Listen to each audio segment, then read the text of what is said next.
Shalom e bem-vindos à Via Rápida Israel, uma frase do hebreu que significa amarás a Israel. Esperamos que vocês fiquem conosco porque nosso professor Dr. Baruch vai compartilhar um estudo expositivo da Bíblia. Dr. Baruch é professor titular no Instituto Zera Avraham, com sede em Israel. Ainda que todas as aulas no Instituto são dadas em hebraico, o Dr. Baruch fica feliz em compartilhar este estudo semanal com dublagem em português. Para mais informações sobre nosso trabalho em Israel, visite nosso site amarasaisrael.org. Fiquem agora com o Dr. Baruch e a aula de hoje.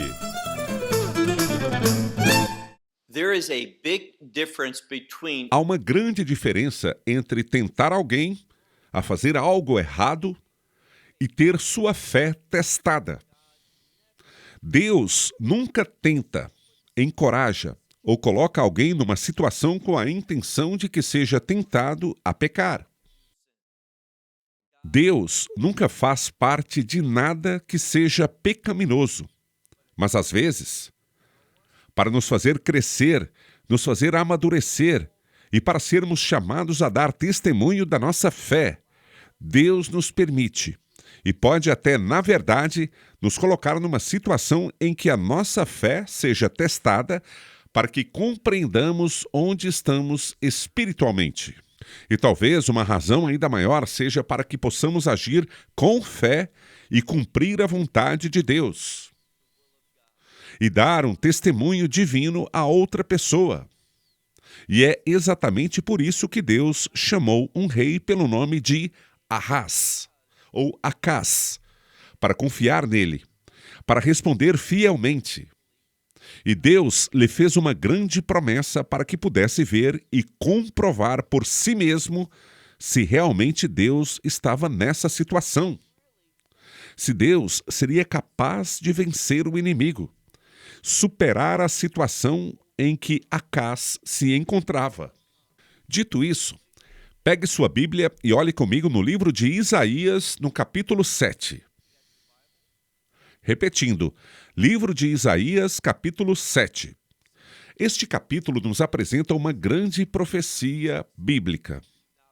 E se Deus quiser, vamos concluir este estudo desta primeira parte do capítulo 7 com uma maravilhosa e muito conhecida profecia sobre o nascimento do Messias. Uma concepção milagrosa que anuncia que o Messias, em si mesmo, que é milagroso, entraria neste mundo para que possamos receber seus milagres. A forma como o Messias foi concebido no ventre de uma virgem, tudo isso mostra que Deus é grande e digno de louvor. No versículo 1, vemos qual é o problema. Leia comigo o primeiro versículo de Isaías 7. Versículo 1. Sucedeu nos dias de Ahaz, ou de Acaz, filho de Jotão, filho de Uzias, o rei de Judá. Especificamente, vemos que a ênfase está no reino do sul, chamado Judá, ou Judeia. Obviamente, todos nós sabemos que a principal cidade da Judeia é a cidade santa de Jerusalém. Lembre-se disso à medida que avançamos. Então, esse homem, Acaz, era o rei de Judá. Veja o que acontece. Que Rezim, rei de Arã, ou seja, da Síria, nesta época, seu nome era Rezim.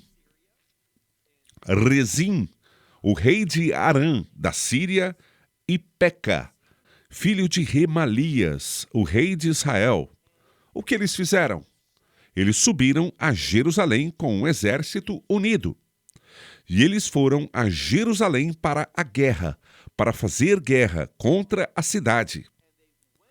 Literalmente, contra ela, já que cidade é um substantivo feminino em hebraico.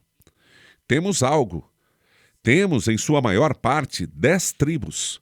E devemos recordar que, embora todo mundo fale sobre 10 tribos, devemos ser cuidadosos e temos que ser precisos. Há 9 tribos no Reino do Norte, 2 tribos no Sul E essa 12ª tribo, a tribo dos levitas, eles foram espalhados por todo o reino, tanto no reino do norte quanto no reino do sul.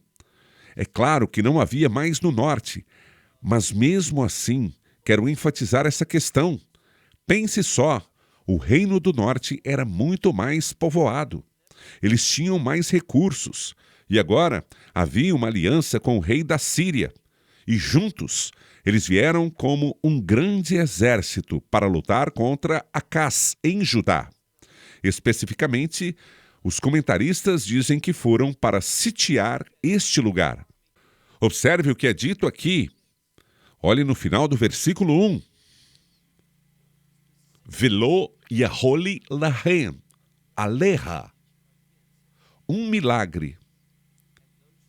Eles vieram, eram mais fortes, eram mais numerosos. Eles tinham maior riqueza. Eles vieram com a intenção de guerrear contra Jerusalém. Mas observe o que diz. Mas não conseguiram este império, mas nada puderam contra ela, contra Jerusalém. Por quê? Muito simples. Deus disse não. Quando Deus permite algo, preste atenção. Ele pode não ser a causa, mas se Deus permitir, existe um propósito para isso. E se Deus permitir algo, podemos confiar que Ele nos proverá com o que for necessário para que sejamos vitoriosos.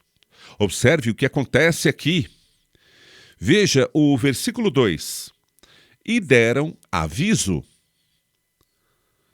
Sugiro que você sublinhe a próxima frase. E deram aviso à casa de Davi. Esse é um termo importante. É um termo profético. É sinônimo, de acordo com os sábios de Judá e no judaísmo, este termo Bet Davi, a casa de Davi, é um termo messiânico e fala daqueles que acreditam na promessa messiânica. E qual é a promessa messiânica? A redenção. Se existe a redenção, então existe um redentor. Quando lemos aqui que foi informado à casa de Davi, isso fala de algo dirigido às pessoas que têm fé nas promessas de Deus. Assim, deram aviso à casa de Davi, dizendo: Arã tem. E a palavra aqui é Nahá. Geralmente, ela tem muitos significados diferentes, mas quando você verifica, por exemplo, o comentário de Rashi, ele diz que significa lehit laber, unir, forçar uma aliança. É exatamente isso, e nós sabemos o que aconteceu. Ele diz: a Síria se juntou a Efraim. Efraim é um dos nomes para aquele reino do norte. Normalmente pensamos nele como Israel, mas também é chamado de Efraim. Então isso simplesmente nos diz o que já aprendemos. Mas está sendo relatado agora na Judéia. A decisão foi tomada. A confederação já havia sido estabelecida. Mas os que estavam na Judéia, os que estavam especificamente em Jerusalém, eles não estavam cientes disso. Mas agora, no versículo 2, eles foram informados sobre esta confederação, que Arã, a Síria, havia se juntado a Efraim. E quando isso aconteceu, veja a parte próxima do versículo 2. E seu coração, ou seja, o coração do rei Acás, seu coração foi abalado e o coração de seu povo, da mesma forma que as árvores do bosque se movem com o vento. Então há medo e terror em Jerusalém, na Judéia, por causa desta guerra que se aproxima. Eles sabem que estão em menor número. Eles sabem que o poder, em termos gerais, está com esta confederação, que está vindo para a guerra, ou seja, para a destruição. Agora, olhe para o versículo 3. E o Senhor disse a Yeshiahu, isto é, Isaías. E eu digo Yeshiahu porque há um significado para isso. Yeshiahu significa o Deus que é a salvação. O Deus vai salvá-lo, vai salvar seu povo. Então o Senhor falou com Isaías e disse: saia e encontre Acás, e você e seu filho Sha'ar Yashuv. Isto é, lembre-se desse nome, Sha'ar Yashuv. Os nomes em hebraico têm significado, e o nome Sha'ar é derivado de uma palavra em hebraico que significa remanescente. E a palavra Yashiv, como é falada aqui, Sha'ar Yashuv. Yashuv significa retornar. Então, trata-se de um remanescente que retorna. E a que isso se refere? Lembre-se do que estamos falando. Nós estamos falando sobre uma promessa redentora. E parte desta promessa redentora é que haverá um remanescente que retornará à terra para que se estabeleça o reino. Então, o nome do filho de Isaías fala sobre restauração. Fala sobre uma realidade futura de redenção. Eu sugiro a você que este 7º capítulo de Isaías nos brinda com um contexto que é diferente da época de Isaías, da época do rei Acás. E assim por diante. Ele nos dá uma dica de um cumprimento futuro, messiânico, neste capítulo 7, pelo nome Sha'ar Yashuv. Ou seja, um remanescente retornará. E diz aqui, lembre-se do contexto que Deus fala sobre Isaías, quando diz: saia para encontrar Acás, você e seu filho, ao final do canal do viveiro superior que fica no caminho chamado Sadeh Koves. Sadeh significa campo, e a palavra Koves significa lavado. Tradicionalmente, os sábios do judaísmo afirmam que este é o lugar onde as pessoas iam lavar as suas roupas. Isso é importante. Na maioria das vezes, nós simplesmente lemos, passando por cima dos detalhes, e não pensamos no significado dessas palavras. E isso é muito importante, porque roupas limpas têm a ver com boas ações. Boas ações são o resultado da fé. É isso que vemos por toda a Bíblia. A fé, quando verdadeira, se manifesta através de boas ações, de boas obras. A fé, quando não está viva, quando está morta, não produz obras. Não são nossas obras que nos salvam, mas é a nossa fé que produz boas obras e dá testemunho de que somos salvos. Espero que, ao ouvir isso, lhe soe familiar. Aí vemos uma grande revelação, o fato de que vemos Isaías encontrando o rei Acás neste local, pois nos fala sobre uma troca de roupa, uma nova identidade. Deus está querendo trazer mudanças para Acás, e precisamos nos lembrar disso porque é exatamente isso que o contexto vai nos dizer. Vamos agora para o versículo 4. Lembre-se que a última coisa que ouvimos sobre o rei Acás é que seu coração estava tremendo de medo por causa da iminência da guerra. O inimigo estava vindo contra Judá e iria atacar Jerusalém. E quem é o responsável pelo povo? Este homem. Ele e todo o seu povo estão aterrorizados. Versículo 4. Isaías, ele avança, este profeta do Senhor, com instruções, com revelação. Vamos ao versículo 4. Deus está falando com Isaías e diz: diga a ele. A palavra é Hishamer, algo que traduzido significa guarde-se, tome cuidado.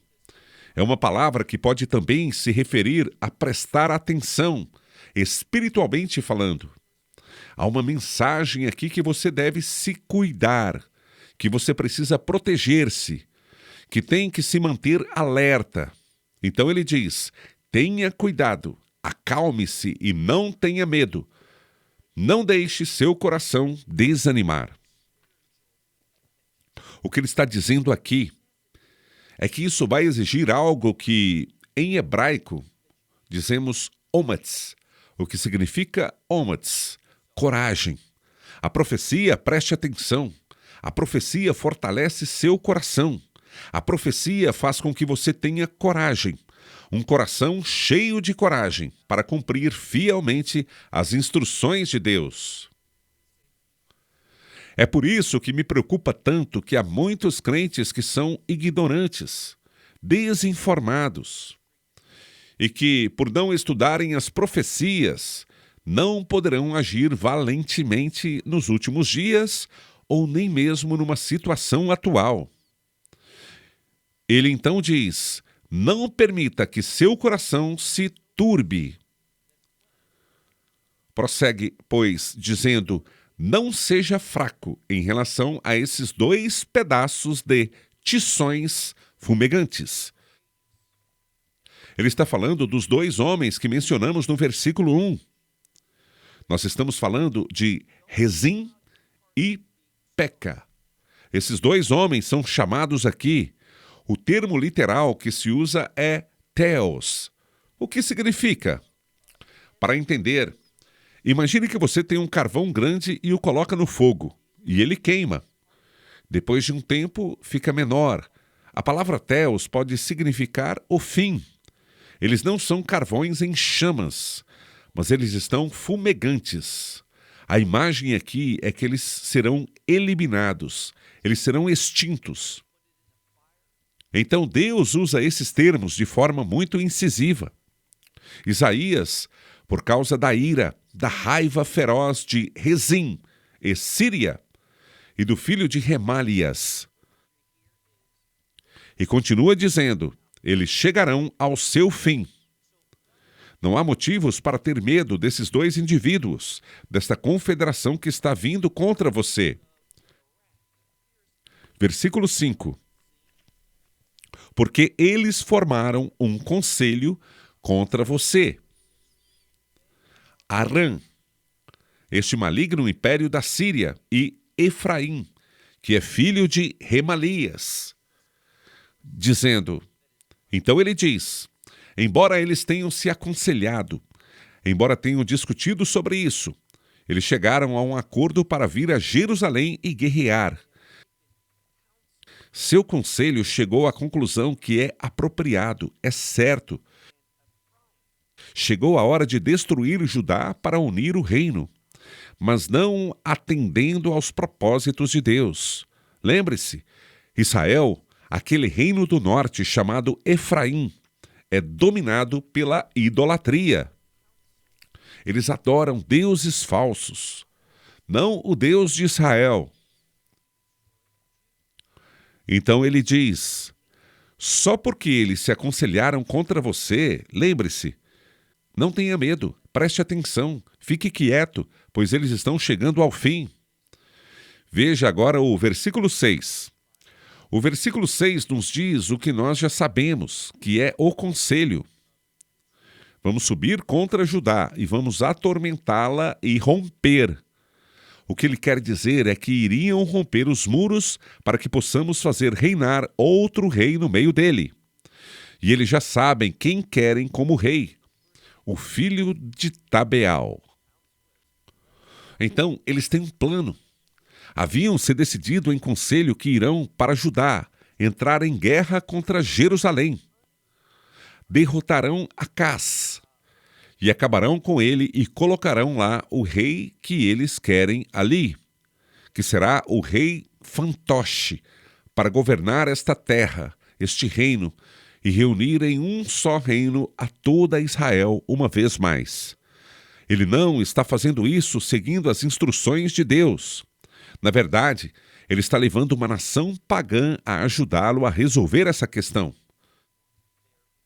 Versículo 7. O versículo 7 é onde a coisa fica interessante. É onde Deus dá revelação a Acás. Observe o que ele diz. Isaías, o profeta, está falando: assim disse o Senhor Deus. Duas coisas. Como eu tantas vezes ressalto, aqui não temos assim diz, mas sim assim disse o Senhor. Observe o que ele diz. Isaías, o profeta, está falando, assim disse o Senhor Deus. Duas coisas. Como eu tantas vezes ressalto, aqui não temos assim diz, mas sim assim disse o Senhor, como se já tivesse acontecido. Isso fala da certeza desta profecia. É como se tratasse de algo já cumprido. Não aconteceu, mas do ponto de vista de Deus, é algo seguro. E se Deus diz que vai acontecer, devemos aceitar. Não importa quão longe no futuro possa estar. Não importa quão improvável possa parecer aos nossos olhos. Acredite na palavra de Deus. Então Deus diz aqui, assim disse o Senhor Deus, não apenas o Senhor, mas o Senhor Deus. E ele diz, não prevalecerá. Referindo-se a essa confederação, que não prevalecerá, não vai acontecer, não será. Então, todo o conselho que esses dois homens, Rezim e Peca, essas duas pessoas, e é interessante que o nome Rezim significa desejo. O desejo desses dois homens não prevalecerá, nem se cumprirá. Deus simplesmente diz não a isso. E ele está dando uma revelação profética a Acaz, para que ele possa entender. Olhe para o versículo 8. Por que isso não vai acontecer? Pois a sua cabeça da Síria será Damasco, e a cabeça de Damasco é Rezim. Ele diz, quando vemos aqui a motivação para o rei de Israel fazer essa invasão, é o apoio que está recebendo da parte de Damasco, do rei da Síria, que é este homem, Rezim. E ele está dizendo que é temporário, porque ele diz, Rezim não terá sucesso. E continua, e dentro de 65 anos, Efraim será destruído e deixará de ser povo. Ou seja, em 65 anos, o reino do norte, Efraim, Israel, não existirá. Ele será destruído e não será mais um povo, uma nação, nunca mais. E o que acontecerá? Ao ler esta parte da profecia, encontramos uma pista para atribuir uma data precisa, porque 65 anos depois seria aproximadamente 721, 722 antes de Cristo. Então, nós ouvimos que, se forem 722 antes de Cristo, fazendo os cálculos, 65 anos depois seria 787 antes de Cristo. Esse foi o momento quando foi dada esta profecia, e tudo isso encaixa perfeitamente com o relato de quem eram os reis e outros. Versículo 9. E a cabeça de Efraim é Shamron, ou Samaria, e a cabeça da Shamron é o filho de Remalias. Isaías então está dizendo, olhe para essas pessoas, elas não são pessoas bem-sucedidas, elas não contam com uma liderança capaz de realizar seus próprios desejos. Esses homens são inadequados. Prossegue então dizendo, se você não acredita nisso, e aqui vemos um problema, lembre-se, tudo isso é uma questão de fé. Estamos falando sobre uma promessa messiânica. E uma promessa messiânica, para se apoderar dela, para recebê-la e para obter seu resultado, é preciso fé. Isso é o que Isaías está revelando. Então não deveria nos surpreender que a fé no Evangelho do Messias é um requisito para agradar a Deus. A fé é sempre necessária. Ele diz aqui, Imu lo tamino. Se vocês não acreditarem, Hilo tamino. Vemos aqui um jogo de palavras. Mas por causa da mudança gramatical, dentro da mesma palavra significa o seguinte: se vocês não acreditarem, vocês não resistirão. Se vocês não prestarem atenção a isso com fé, então o seu reino não será estabelecido. Mas observe o que ele faz. Versículo 10. É isso que gosto nesta passagem. Porque Deus sabe que a fé não vem de forma natural para nós. Ela é sobrenatural. E se confiamos em Deus, Ele fará crescer, Ele edificará a nossa fé. Acás não era fiel, mas Deus queria agir em sua vida e transformá-lo num homem fiel. Como sei disso? Olhe agora para o versículo 10. Disse ainda o Senhor a Acás. Em outras palavras, ele continuou a falar para Acás, o rei Acás, dizendo, versículo 11, isso é ótimo. Perceba que Deus fala e não há limitações. Ele diz, eu te conheço, Acás. Você tem dificuldades em acreditar. Portanto, vou ajudá-lo a acreditar. Versículo 11. Deus fala com esse rei que carece de fé, e diz, peça para você out. A palavra hebraica out, elaf, vavta out, significa sinal. Se você estudar bem essa palavra, verá que significa algo sobrenatural. Vou te dar um exemplo. É usada para os sinais que provêm do sol, da lua, das estrelas. Lembra do que diz no livro de Gênesis? No quarto dia, Deus criou o sol, a lua e as estrelas, e que serviam de sinais para as estações, para dias e anos. Só Deus pode fazer uma estrela, só Deus pode fazer a lua e o sol. Então está se falando de um ato divino, um ato sobrenatural, que só Deus pode fazer. Isso te dá um contexto muito interessante sobre esta passagem. Ele disse que isso é algo que só Deus pode fazer. Lembre-se do termo out. Então ele diz, peça para você um sinal do Senhor, seu Deus, seja das profundezas do Sheol, ou seja, nas alturas. Essa expressão significa, você pode pedir o que quiser. Nada é muito difícil. Pode ser algo nos céus, ou algo até mesmo abaixo da terra. Tanto faz. Você pode pedir o que quiser. Preste atenção para verificar, para que possa saber o que estou dizendo é verdade. Agora me diz, você não gostaria de ter uma oportunidade como essa? Uma oportunidade para dizer, tudo bem, Deus, você está me chamando a acreditar, você está me chamando para não entrar em pânico, para não ter medo, mas ser um homem fiel diante da nação que fui chamado para liderar. E agora você está disposto a me dar um sinal, qualquer sinal que eu quiser, qualquer um que eu queira que você faça, e você está disposto a fazer. Isso não seria o máximo? Mas veja a resposta de Acás. Versículo 12. E Acás disse, eu não pedirei, nem tentarei ao Senhor. Este termo não significa tentar, mas provar. Pode também significar experimentar. É o mesmo termo de onde obtemos a palavra Nesayon, em hebraico, que significa uma experiência. E o que ele está dizendo é que Acás não quer uma experiência com Deus em sua vida. Ele não quer responder, nem se envolver. Se engajar é a palavra que eu estava procurando. Não quer engajar-se nesta congregação, numa atividade em conjunto com Deus. Por quê?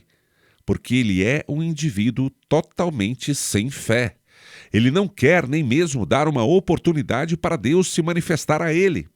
Eu amo os Salmos, em especial o 34, que diz, provai o Senhor, ou provem o Senhor, e vejam o quanto ele é bom. Esse provar é exatamente isso. Prove-o, experimente-o, e você saberá que ele é bom.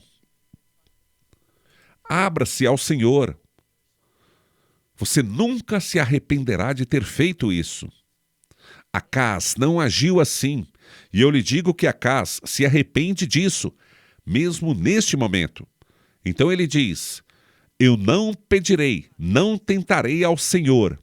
Versículo 13. O versículo 13 é onde começa a ficar muito messiânico. Porque, mais uma vez, pela segunda vez, Deus se dirige a alguém. A quem ele está se dirigindo? Não ao povo de Judá, nem aos conselheiros de Acás. Olhe para o versículo 13. Ele disse: ouçam, ó casa de Davi. Esta é a segunda vez que se menciona a casa de Davi, que é bastante comum, por exemplo, na profecia de Zacarias. A casa de Davi é um termo messiânico e fala sobre aqueles que acreditam na promessa messiânica. Agora vemos que há uma segunda confirmação de que esta passagem é messiânica, de que Davi e o filho de Davi, todos são referências messiânicas. A casa de Davi é basicamente a congregação dos redimidos. Você faz parte dela? Você acredita em Deus? Você aceitou o seu evangelho? Se for assim, então você faz parte da casa de Davi neste contexto. Então ele diz: ouçam, ó casa de Davi, não basta abusarem da paciência dos homens, mas também vão abusar da paciência do meu Deus. Isso quer dizer, será que vocês são fracos? Os homens são fracos, mas Deus não é. Será que é fácil demais abusar da paciência dos homens? Não. Será que é fácil demais abusar da paciência de Deus? Nada torna Deus fraco. Nada tira a paciência de Deus. Ele está dizendo: então por que você faria isso? E como consequência, Deus disse algo. Olhe agora para o nosso último versículo, versículo 14. Esta é a grande profecia messiânica. E eu quero falar alguns minutos sobre ela. Vamos ler. Lahen iten Adonai hu lahen out. Portanto, o Senhor, Ele mesmo, dará. Isso é importante. Ele mesmo dará a vocês um sinal. Isso é algo que sai de Deus mesmo, que vem dele. Que Ele dará um out, um sinal. Outro lugar que a palavra out aparece é no livro de Gênesis, que é quando ele coloca uma marca. Lembra? Caim matou Abel. Depois foi colocada uma marca na testa de Caim para que ninguém pudesse machucá-lo, matá-lo. E você pode colocar uma marca na cabeça de alguém para que isso impeça qualquer pessoa de matá-lo? Não. Sempre se trata de algo tão sobrenatural que só Deus pode fazer. Então aqui está o que eu quero que você entenda. Por 2 vezes, Deus falou sobre um sinal milagroso. Porém, algumas pessoas querem dizer: espera aí, isso só está dizendo que uma jovem vai engravidar. Não tem nada de milagroso nisso, pois não se trata apenas de uma jovem mulher.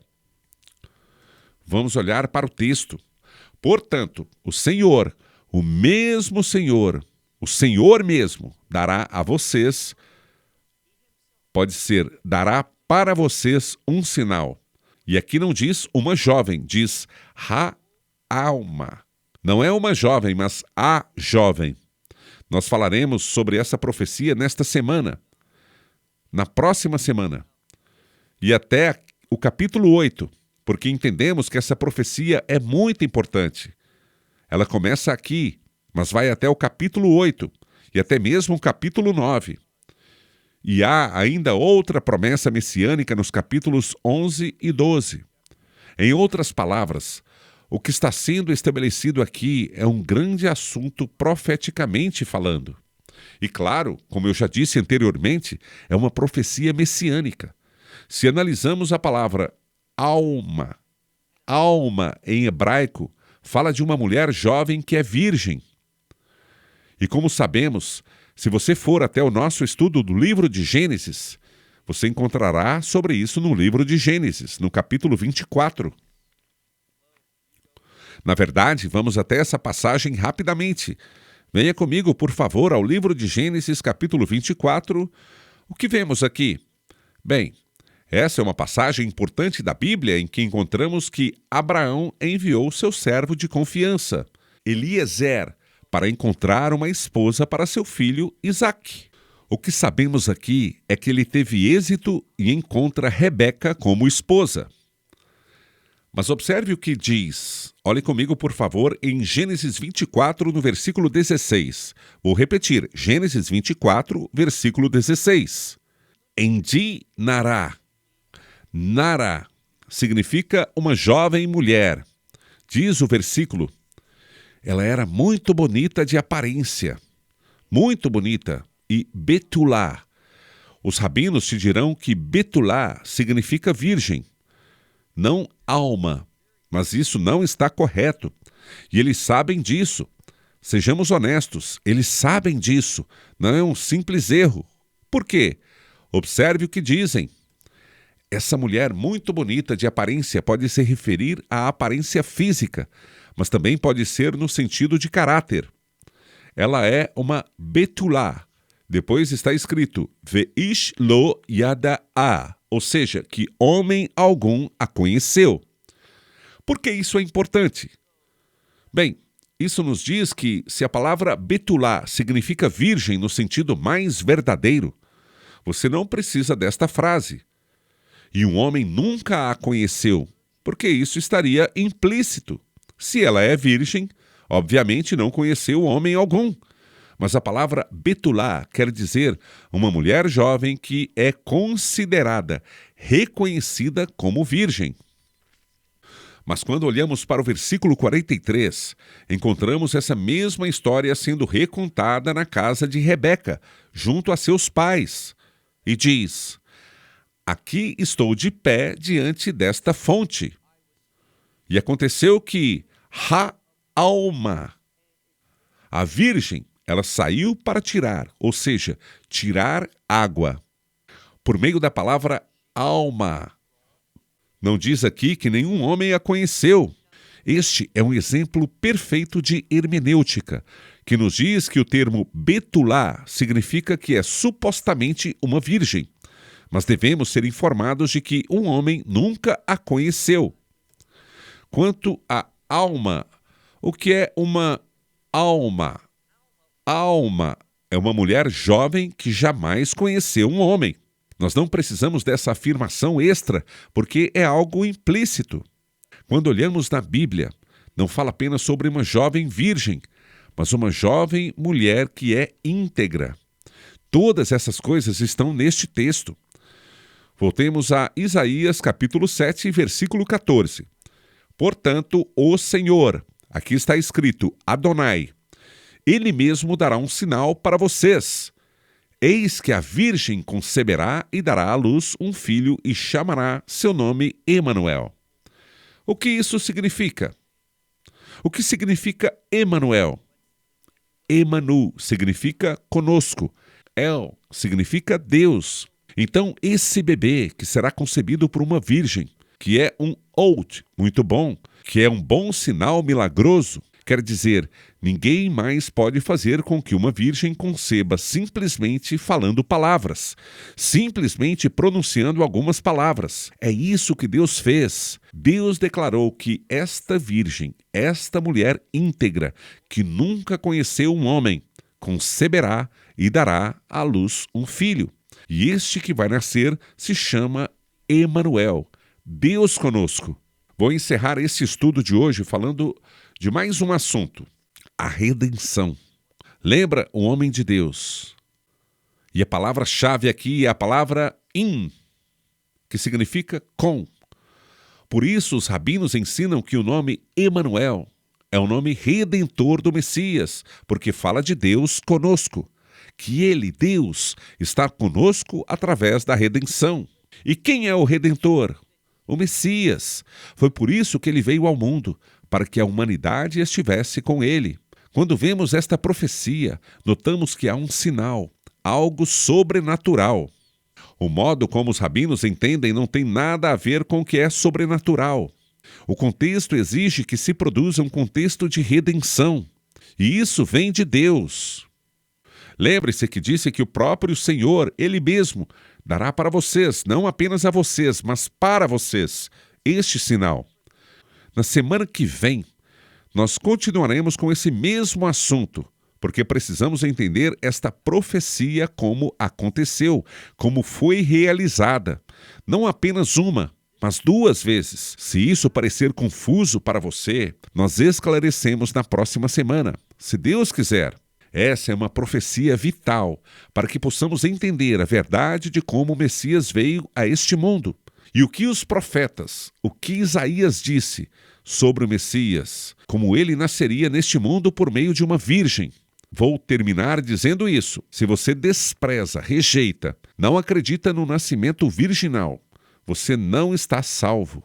E se alguém disser, espera um minuto, você está sendo bem severo.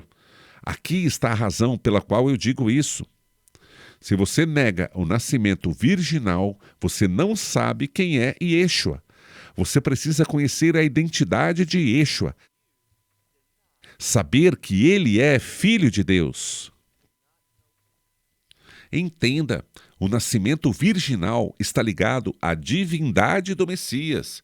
Se você nega a divindade, você não conhece o Messias. E se você não sabe quem é o Messias, você não pode ser salvo por ele. Você não acreditou na autoridade do Evangelho. Não acreditou que Deus se tornou carne e habitou entre nós, e que ele é nosso Redentor. Essa é uma grande profecia. E na próxima semana, e algumas semanas seguintes, vamos dedicar mais tempo para estudá-la, para entender esta profecia de forma mais precisa e detalhada. Até lá, então. Shalom, desde Israel. Shalom from Israel. Esperamos que você tenha desfrutado da aula de hoje e que possa compartilhá-la com outros. Te convidamos a participar e nos acompanhar a cada semana, a esta hora e por este canal, em mais um episódio de Amarás a Israel. Para mais informações em português, visite amarasaisrael.org, onde encontrará muitos outros estudos realizados pelo Dr. Baruch. Até a próxima semana. Que Deus, nosso Messias e Yeshua, nosso Senhor Jesus Cristo, te abençoe durante a sua caminhada com Ele. Shalom, desde Israel.